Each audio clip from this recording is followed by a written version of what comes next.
Muy buenas noches, bienvenidos a la última edición de Periférico 1313 de este año 2016, que está a pocas horas de concluir. En esta ocasión queremos platicar del año político electoral que concluyó. ¿Cuál es su importancia? ¿Cuáles son los principales sucesos? ¿Qué nos depara hacia el próximo año que inicia en pocas horas? Y en este año 2016 que acaba de terminar, sin duda el tema más importante fue el proceso electoral del 5 de junio, una elección en la cual se renovaron 12 gubernaturas, más de la tercera parte del país en número de gobernantes y que además representa el 25% de la economía del país. Eso quiere decir que si uno suma esas 12 entidades, la cuarta parte de lo que se llama el PIB nacional cambió de manos políticamente hablando. De las 12 entidades que eligieron gobernador este año, el PRI gobernaba 9 de ellas. Después del 5 de junio, solo se quedó con 5 entidades. Son los peores resultados para este partido a nivel estatal en la historia moderna de México. El PAN es el ganador neto, claro y contundente de la materia electoral en 2016. Gobernará a 13.6 millones más de habitantes a nivel estatal. Y si lo combinamos cuando fue en coalición con el PRD, gobernará más de 15.6 millones de habitantes en todas aquellas entidades donde ganó la gubernatura.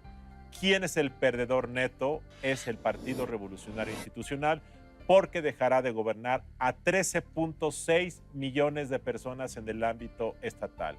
El PRD, cuando compite solo, queda tablas. En el ámbito municipal, el PAN también gana y el PRI también pierde. El PAN gobernará 5.2 millones más de habitantes y el PRI dejará de hacerlo con 6.8 millones en ese ámbito de gobierno. Aguascalientes es un caso que merece atención particular. No solo porque hubo alternancia del PRI que gobernaba bajo la batuta de Carlos Lozano de la Torre, pasó al Partido Acción Nacional, que ahora gobierna con Martín Orozco, alguien que era senador, que ya había competido hace 6 años y que hoy finalmente ganó. Lo que llama la atención es que haya habido alternancia a pesar del magnífico desempeño de la economía de Aguascalientes.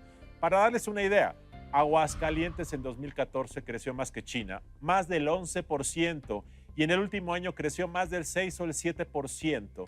Eso se compara con un crecimiento nacional que no supera el 2%, el 2.5%. Quiere decir que Aguascalientes es un caso de éxito económico, la gente vive bien. Y no solamente eso, a nivel de seguridad es una entidad donde la gente tiene bienestar, hay niveles muy razonables de seguridad pública, lo cual uno llevaría a pensarlo, ¿por qué en Aguascalientes hubo alternancia si ha habido buenos gobiernos? Después de 18 años del gobierno del PRI en Chihuahua, el PAN vuelve a ganar la gubernatura. Ya lo había hecho antes. Hoy repite esa hazaña con Javier Corral, quien hizo una campaña de combate a la corrupción. Ganó por un margen muy considerable de 9 puntos porcentuales, cuando apenas días antes de la elección todo el mundo pensaba que ganaría el PRI. Por primera vez en la historia moderna, en Durango hay alternancia. Una coalición formada por el Partido Acción Nacional y por el PRD le quitó de las manos la gubernatura al PRI, que reitero, había gobernado ahí desde principios del siglo pasado.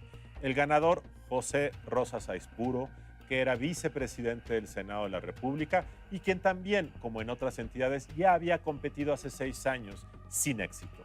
Por cierto, hace 6 años la elección fue sumamente competida.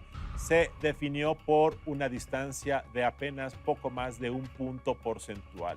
En esta ocasión también se trató de una elección muy competida, pero la diferencia fue de 4 puntos entre el ganador y el segundo lugar.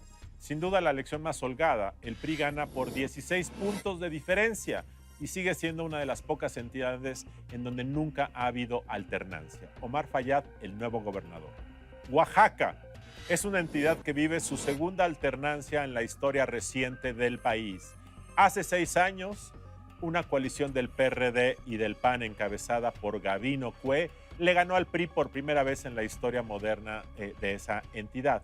Hoy, el PRI recupera la gobernatura después de 6 años de haber estado como oposición y la gana Alejandro Murat, un funcionario del gobierno federal, hijo de un exgobernador del PRI de la década pasada, José Murat. Gana por una diferencia de 7 puntos porcentuales, una elección competida.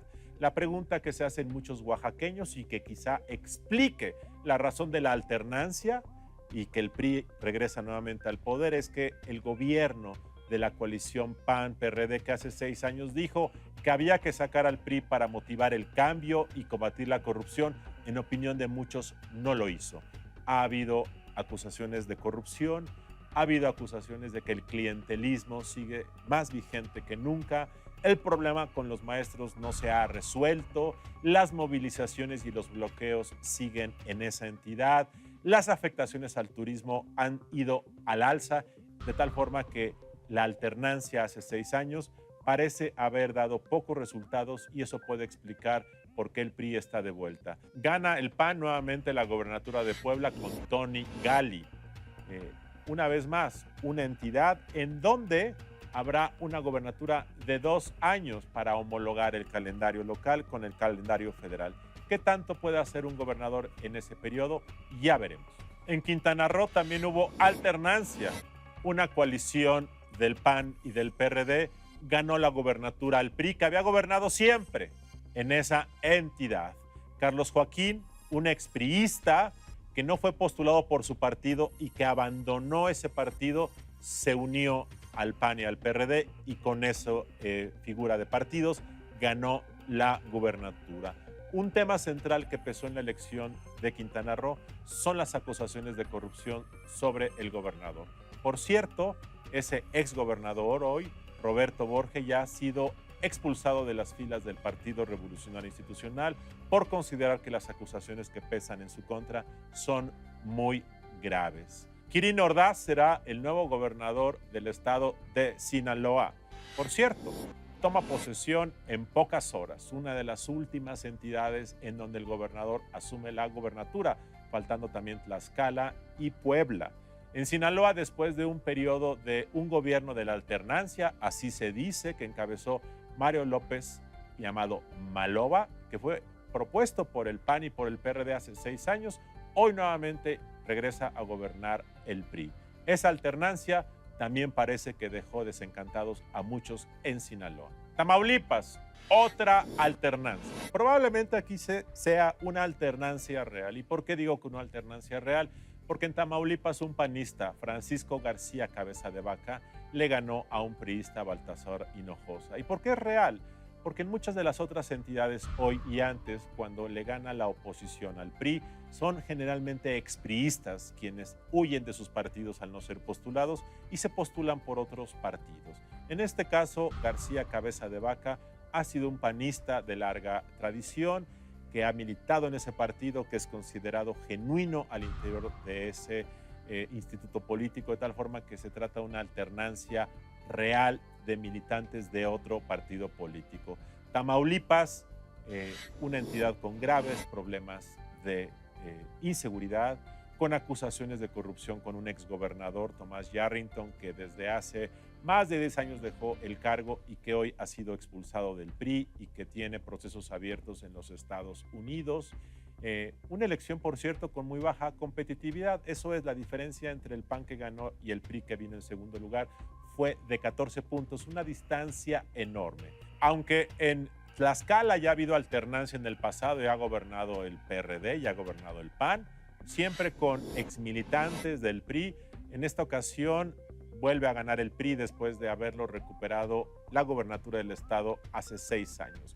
Gana Marco Mena, un hombre con fama de talento, de competencia, una persona relativamente joven, y veremos cómo gobierna. Una elección muy competida que se definió por apenas 2 o 3 puntos de diferencia. Esta fue quizá la elección que más atrajo la atención de todo el país. Y quizás sea además esta la entidad que más atención política merezca en los próximos meses. ¿Por qué es eso? Porque en Veracruz se ha dado, al menos en la opinión pública, la percepción de ser la entidad donde más abuso y más corrupción ha habido en México en mucho tiempo. Javier Duarte, exgobernador de Veracruz, ha estado prófugo por mucho tiempo, perseguido por el gobierno federal, la PGR, de un descalabro financiero de magnitudes insospechadas. Por primera vez hay alternancia en Veracruz, que siempre había sido gobernado por el Partido Revolucionario Institucional. En esa entidad, el propio candidato del PRI a la gobernatura acusó al gobernador de su partido también de corrupción, de tal forma que aquí fueron todos contra el gobernador, incluido el propio PRI. Gana Miguel Ángel Yunes, alguien que por mucho tiempo fue militante del PRI, que desde hace algunos años es militante del Partido Acción Nacional, quien también es una figura controvertida que ha sido acusado por sus detractores también de prácticas irregulares y de abuso del poder. Presionado por situación financiera, está tratando de poner en orden la casa. Muy difícil, porque verdaderamente si hay un Estado en condiciones de llamarse Estado fallido, quizá sea el Estado de Veracruz. Alejandro Tello gana y derrota a David Monreal de Morena. Una elección que se definió por 10 puntos de diferencia y vuelve el PRI a gobernar en esa entidad, una entidad donde ya ha habido alternancia en el pasado, donde ha gobernado en el PRD, pero hoy el PRI durará al menos 12 años después de este sexenio. Estos son los detalles de una elección sumamente competida.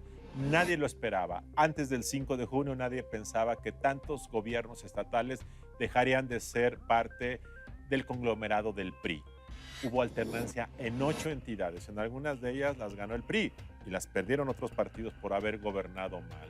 Aguascalientes, Chihuahua, Durango, Oaxaca, Quintana Roo, Sinaloa, Tamaulipas y Veracruz son entidades que cambiaron de manos en el poder. 4 entidades de estas experimentaron la transición por primera ocasión. Hubo mucha competitividad en algunas de ellas. Y lo importante de esto es ver el bosque, no quedarnos en los árboles. ¿Y cuál es el bosque? Pues el bosque es que Morena se consolida como la tercera fuerza a nivel nacional. Veremos qué pasa en 2017. El PRD ya es la cuarta fuerza política del país. El PRI y el PAN que compiten, pero el PAN gana más y el PRI pierde y siguen siendo muy competitivos. Sin embargo, el PRI sigue gobernando 15 entidades del país, es decir, sigue siendo el partido más poderoso que hay. Ya veremos qué ocurre en 2017. ¿Es 2016 una antesala de 2018? Estaremos por ver eso en los próximos meses. Muchísimas gracias. Gracias por habernos acompañado en Periférico 1313 en este año. Les deseo un feliz año nuevo y lo mejor para el año. Muy buenas noches.